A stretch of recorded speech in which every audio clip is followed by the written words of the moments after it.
Okay, now I start. Thanks. Okay.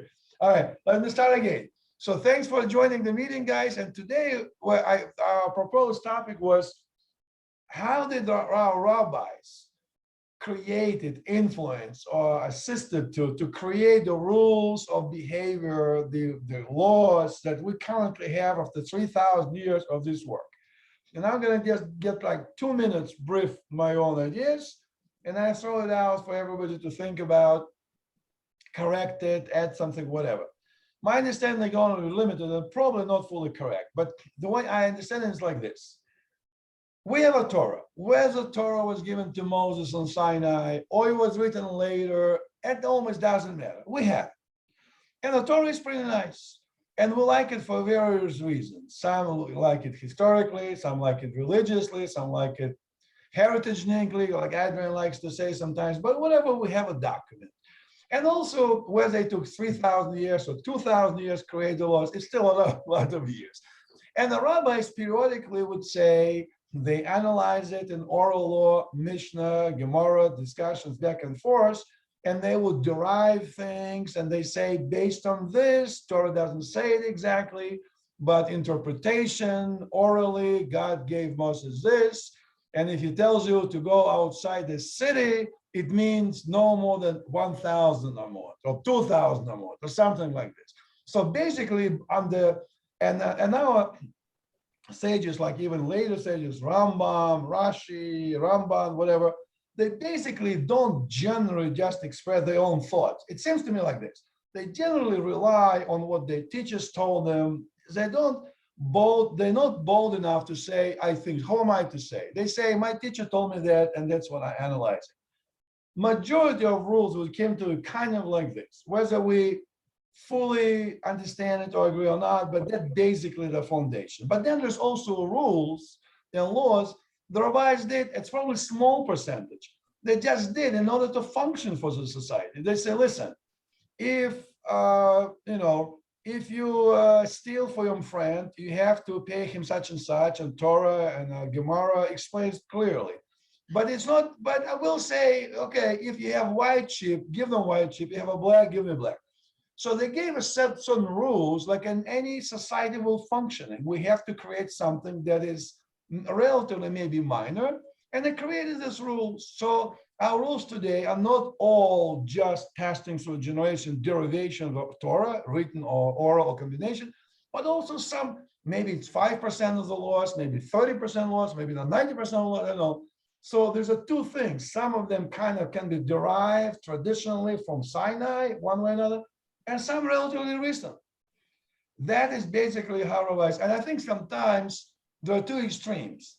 Some people would say everything that we have, that's what God gave us. Rabbis simply expounded, created, explained it, but it's all the Torah. Some people on the another extreme says, no, it's a bunch of baloney. Rabbis just made up this stuff. What does it say in Torah like this? Rabbis want to do it. Everything is the reason just rabbis just felt like there was a field day. Today, I don't want you to make a cheeseburger. So we don't need, what does the Torah say? You can't eat cheeseburger. It says, do not cook the kitten in the mother's milk. A rabbi just made it up. Why? They just feel like that.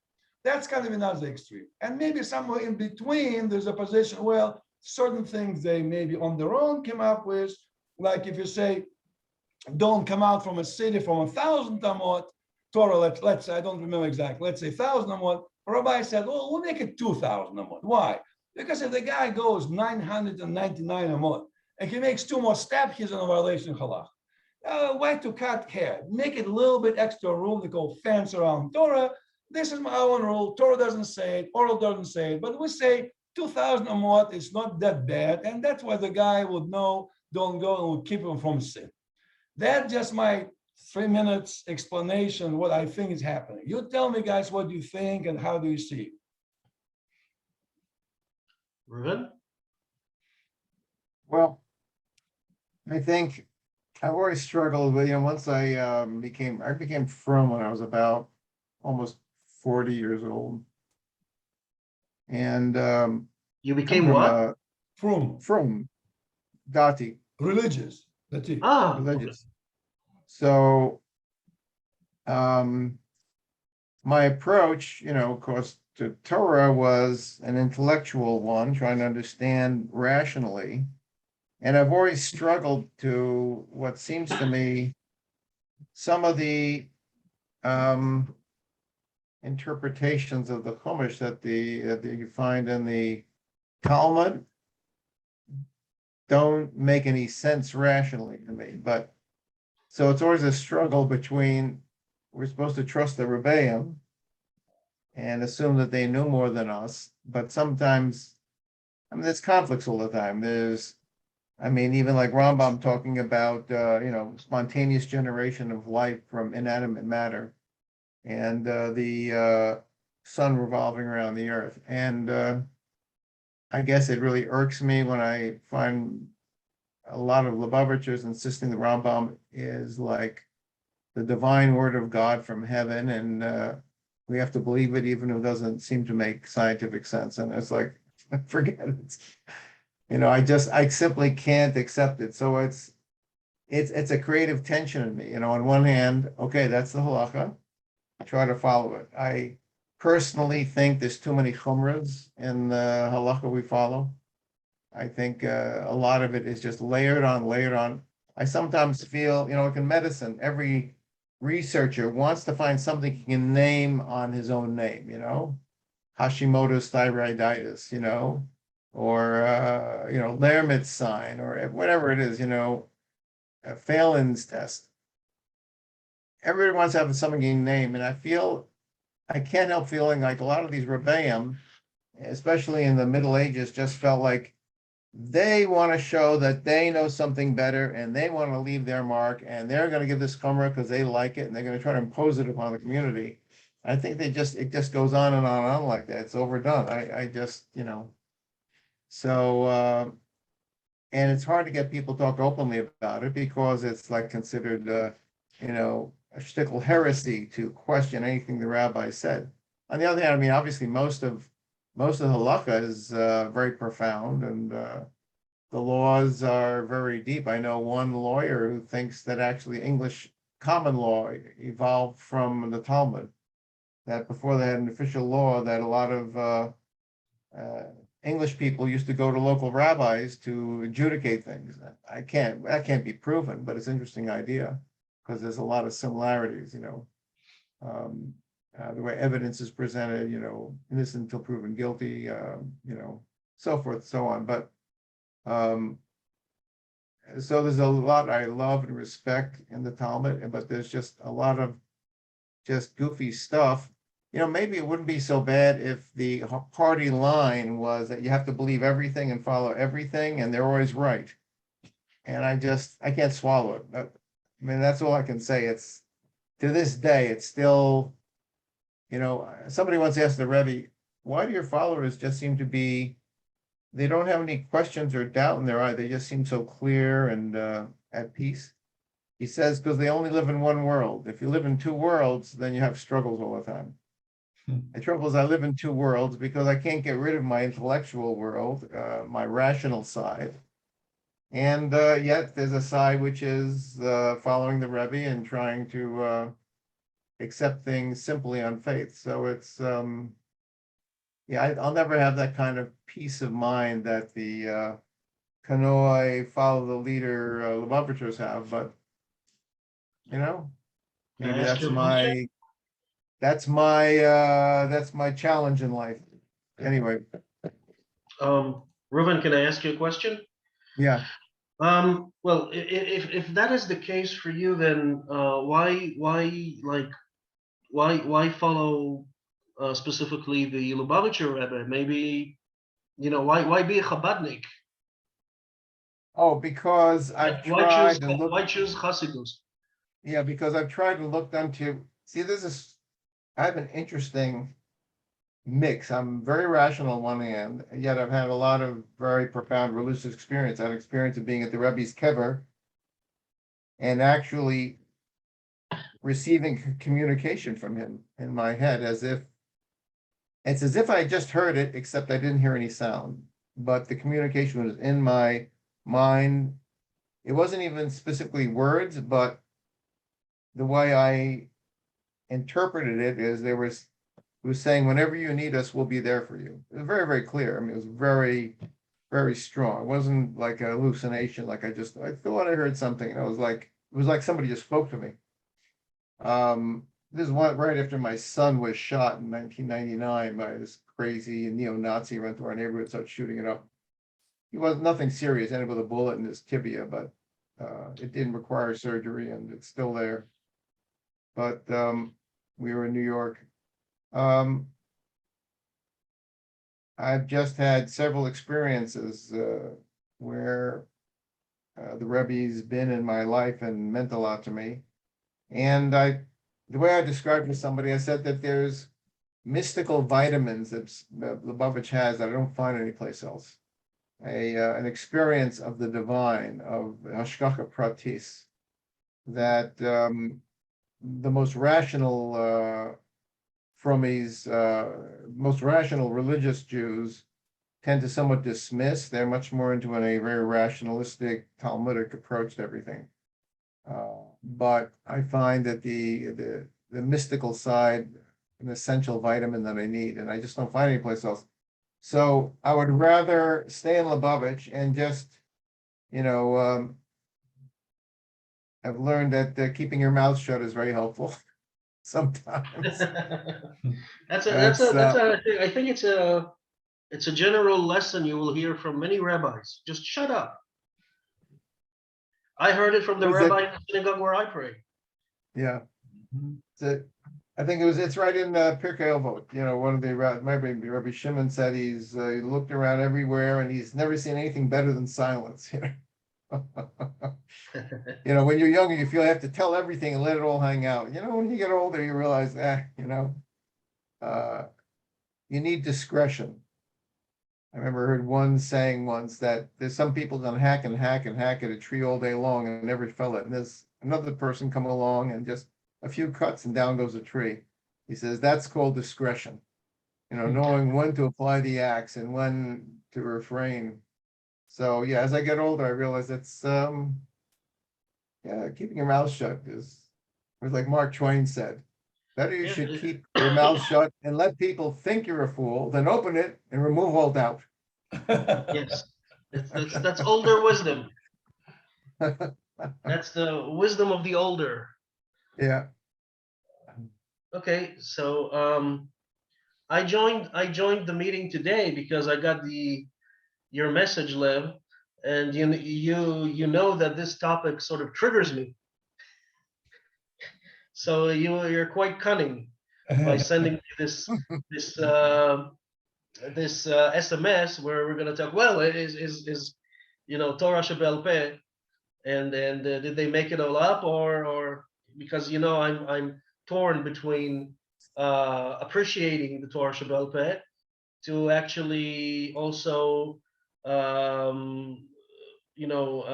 having some thoughts of maybe Karaite Judaism is the right way to go. So I haven't been joining this Tuesday meeting for quite some time because I've sort of taken kind of a vacation from if you can say that from religion in a way, just to sort things out with myself and see what do I really want. I still learn the Mishnah every day, and I don't give up on reading books about Judaism. So that's I didn't like throw away Judaism out of my life.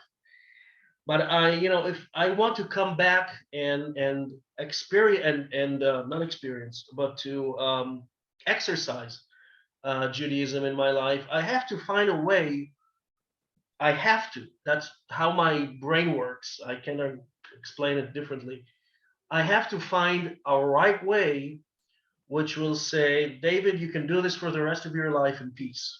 And if I don't find this way, then I don't want to exercise the religion. I can learn about it. I can talk about it with people like you or anyone else who's religious or non-religious, doesn't matter. So that's where I am right now. But to the subject itself, I very, very quickly, because I got triggered by Lev, I found this amazing quote in my Mishnah book. This is my Mishnah. So Masechet Megillah. I will read it in Hebrew and I will translate just a couple of sentences. It's about Masechet Megillah, chapter 4, Mishnah Chet. It says,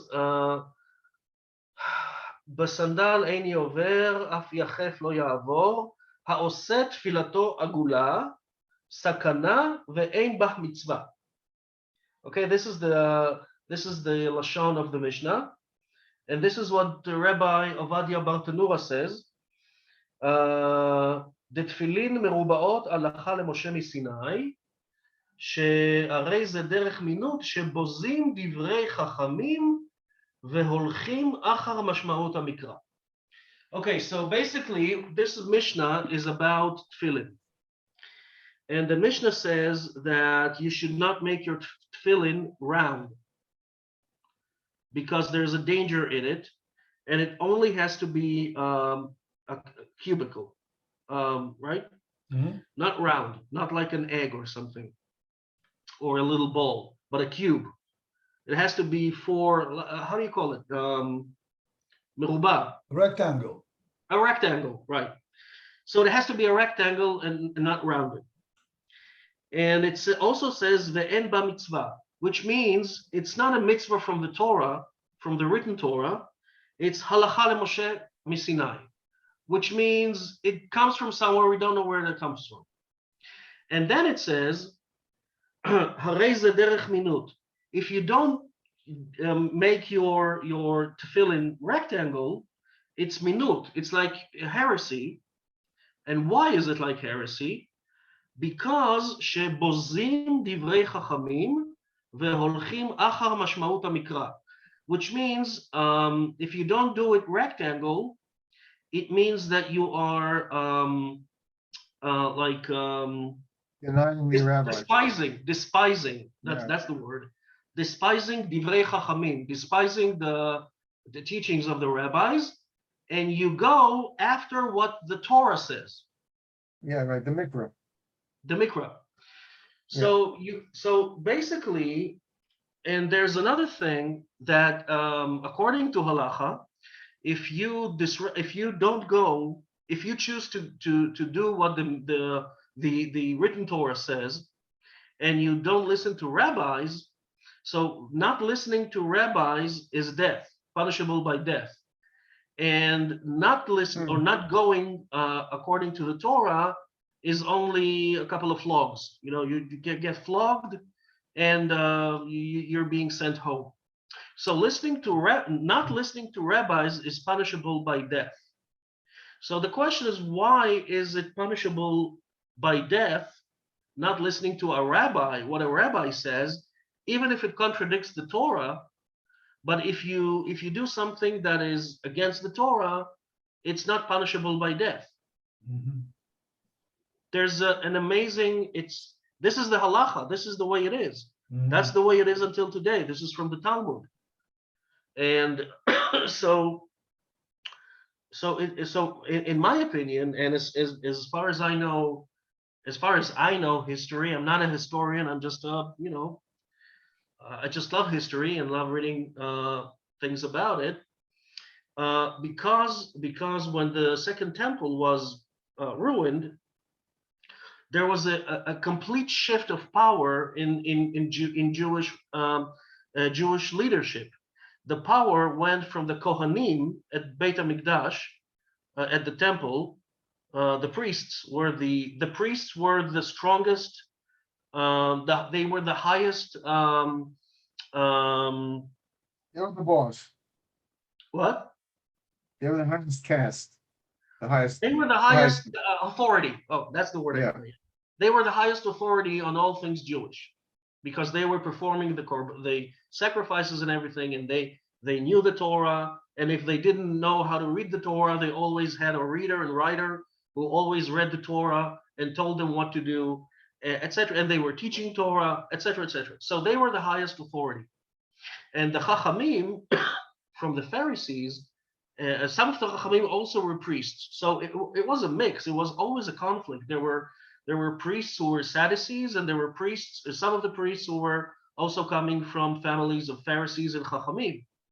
So there was always, I think that if you would go into a temple, you would see one priest with tefillin and another priest without a tefillin, and they would argue about it. And one would say, what are you putting on your head? Are you crazy? And the other one would say, you're a heretic. You're not following the Torah. So, and it was, it could have been completely crazy. But both were priests, and both were doing the same thing. I think that when you're doing a priestly work, you do it without tefillin anyway. But but for other things, I think that when they were going to the Batei Midrash, they were like putting the tefillin to learn the Torah, etc. So we know that some of the Chachamim were actually Kohanim. Rabbi Yehoshua was a Kohen, etc. So there was a constant conflict between them. But basically, when the temple was ruined, there was a shift from the Kohanim completely almost to the Chachamim. And the Chachamim seized the day, and they took control over the Halacha and over the teachings of Torah and how to teach it. And they basically took their interpretation of the Torah, because their interpretation of the Torah was not literal. The result, as we see it now, today, 2,000 years later, is very interesting. On the one hand, you see contradictions between what Chachamim and rabbis say. You see contradictions between that to what is believed to be the word of God. But because they have interpreted the Torah not literally, but they have interpreted it in sort of a way, we have to remember also that it's 2,000 years of exile. So even if you wanted to do some of the things in the Torah, you cannot do it because the Meliche, right, the kingdom, the country where you live, does not allow it. So if you're a Jewish leader and you say, okay, my Torah says that I have to execute someone, but you don't have the judicial authority to do that. Only the country, the court of the country, if it's England, if it's France, if it's Spain, if it's Morocco, doesn't matter. Only they can execute, because they are the sovereign, and the Jews only live there. They're not a sovereign, and you need sovereignty to execute someone, to have judicial power to do that. So they had, and so in this journey of 2,000 years, the rabbis had to always make up things to set up the society in the Jewish society in a different way. So of course, I don't believe that the Torah Shabbat Peh came down to Moses on Mount Sinai. From a religious perspective, I think that the Torah is only the written Torah, and the Torah Shabbat Peh is an accompany of that because of history. And so when it says that, well, Ayin tachat ayin, Shen tachat Shen, so maybe when someone really takes out the eye of someone, you should take out their eye. But it also could be, if it's not, really like someone took out an eye of someone, because that rarely happens. So the logical thing would be, okay, you caused harm to this person, then how can you compensate for that? So it could also be money. So it could be both. But when you break someone's teeth, so it's Shen tachat Shen. Okay, go and break that man's teeth.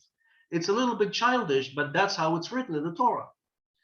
So it's either the Karaites say this is not an allegory, and the rabbis say this is Ayin tachat ayin, Shen tachat Shen is an allegory, which means that justice has to be done. It doesn't mean Ayin tachat ayin. It means that there has to be justice in the world. And justice could be achieved. It could be sometimes, in extreme cases, achieved by death or some kind of physical punishment.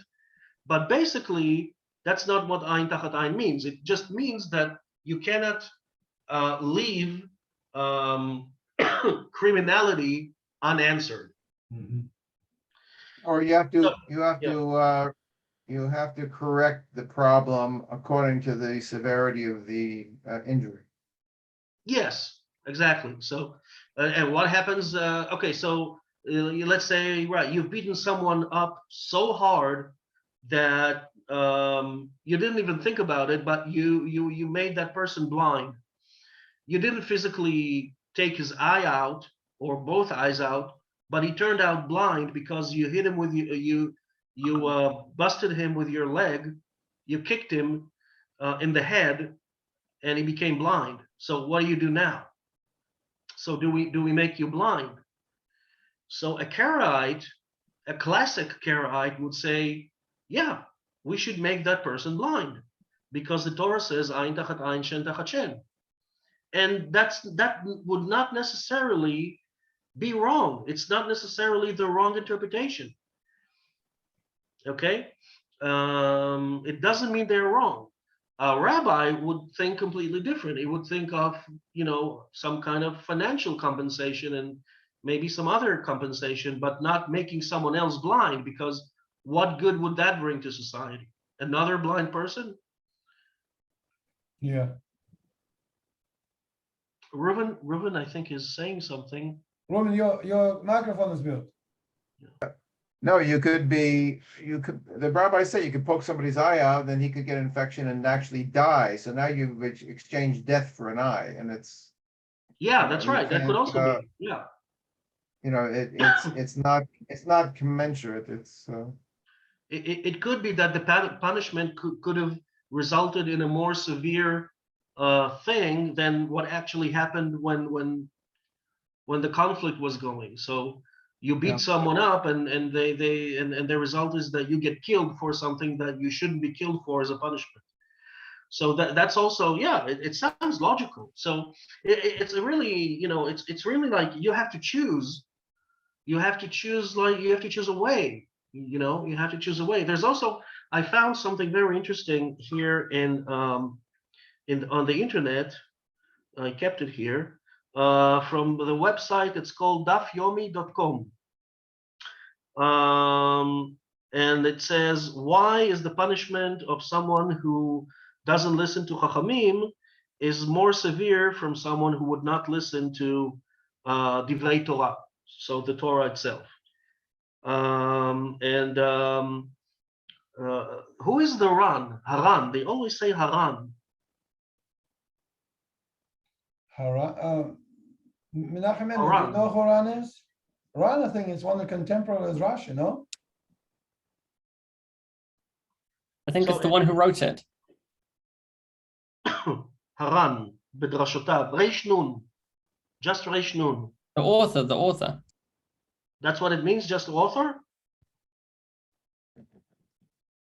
Is that Well, the actual guy? it should be a name. It's Rabbi Nisim ben Ruvain. Okay. He was considered the greatest halachic authority of his generations. What years, Roman? 1320 to 1380. Okay. It's Okay. Contemporary Ramban. His closest disciple was Rivash, and he wrote No, that's commentaries after on the Talmud. Rambam. That's like 100 years later. Yeah, Yeah. Rambam is Yeah. a couple But hundred years earlier. in that area, yeah. So Haran says, so he says, Hey ach efshar, how could it be, שהעובר על עשה מן התורה לא יתחייב מיתה. So if you go against something that's written in the Torah, you would not be punishable for death, at death, or with death. והעובר על אחד מן הלווין לא יתחייב כי אם מלכות 40. So basically means, how could it be that if someone goes against the written Torah, only gets to be flogged for 40 times, but someone who doesn't listen to the rabbi, that's punishable by death, not by flogging 40 times. So what the Ran says is that the rules of the written Torah are just general rules. It's like an ideal. It's like a general for everybody, and everybody should think about it It's not literal. So basically, what it even says, it suggests, and I've spoken to Mendy about this yesterday. We talked about the question of homosexuality, because homosexuality is punishable by death according to written Torah, just like Chilul Shabbat. So according to what this rabbi says, it's you should think the Torah says that it's punishable by death, but it's not punishable by death. It's just a very, very, very, very, very, very, very, very, very bad thing to do. You shouldn't do it. It's the worst thing that you do. So you have to keep away from it. And of course, the Torah doesn't give an example of killing a homosexual, but it does give an example of killing someone who has done Chilul Shabbat, and that is the Mekoshesh Ha'etzim, right? There's a parasha where there's a man who's going to look for some probably wood for the fires. And he's being caught by a couple of Jews, and they bring him to Moses, and even Moses is not sure what to do, so he asks God. He looks up to God, says, "God, what should I do with this man?" And God says, "Kill him," and they kill him. Mm-hmm. Yeah, they kill him. And so the question is this: let's say if the state of Israel, this state of Israel, was a country that is like Iran, okay? It's a country that is a theocracy of the Torah, okay? So would we kill people who drive a car on Shabbat, who spend money on Shabbat, or do anything that rabbis or the Torah or whatever says you shouldn't do on Shabbat? Well, probably not. I mean, it's very strict about capital punishment. They say if they have witnesses, and person has to be warned. That's there's right, this but thing in it's the not a Torah problem. that It's not a problem a court today to have that witnesses. killed one person in 70 years was called a hanging court. What?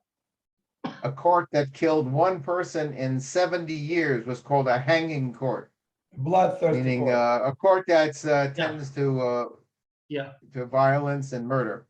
Right. So that also puts to a question the value of threats and the value of punishment, or the value of the judicial, I don't know how to call it, the system of the law, or judicial system. Judicial system.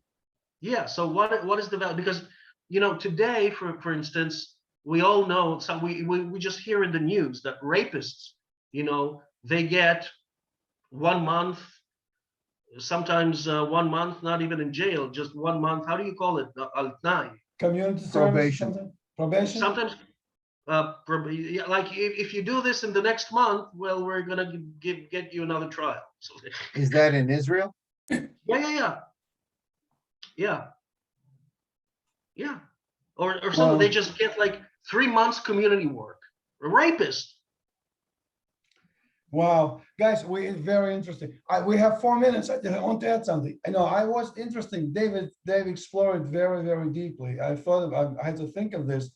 And Reuven, you mentioned something like, I also think, maybe I'm wrong, that capital punishment, death, it's like very unique, separate category. All other things, in other words, if rabbis will decide to make something stricter, let's say Torah says you can't go outside the city you can't do some things, and if you do that, you'll be paying $50, 50 shekels.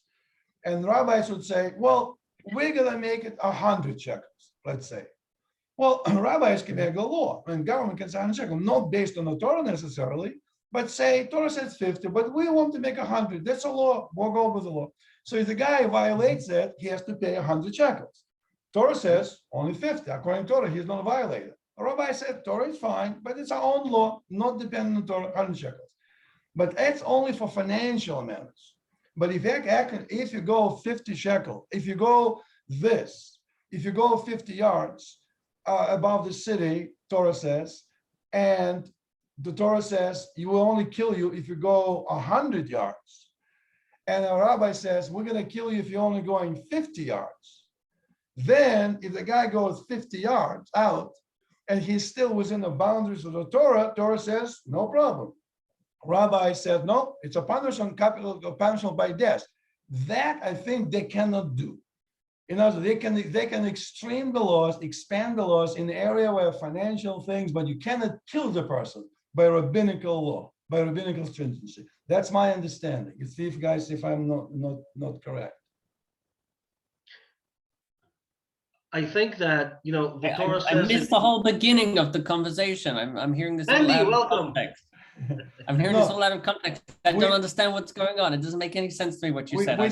We only have 2 minutes, but we started with the fact, the rabbis over the many centuries made the laws basically on the expounding of the Torah and say Torah deduces to this, and therefore that's a law. It's not my law, it's just derivation of the Torah.